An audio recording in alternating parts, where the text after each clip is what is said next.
Bismillahirrahmanirrahim. Assalamu alaikum students. Welcome to online classes. Today we are going to do summary of The Scrooge from A Christmas Carol by Charles Dickens. Its summary is Christmas is celebrated on the 25th of December every year all over the world.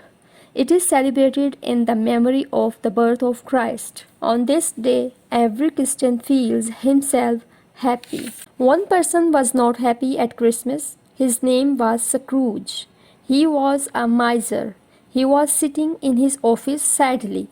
It was 3 o'clock. He had a little fire. His servant had only one coat to warm. His clerk was working even at Christmas Day. He was not in favor of Christmas celebrations. Suddenly his nephew came in. He was quite warm. He had come after a long walk. He was happy on Christmas. Scrooge told him that he was very poor. He had his own ideology of Christmas.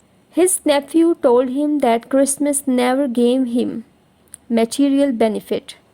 Yet he believed that it had always done him good. He wished Scrooge Merry Christmas, but Scrooge did not wish him the same.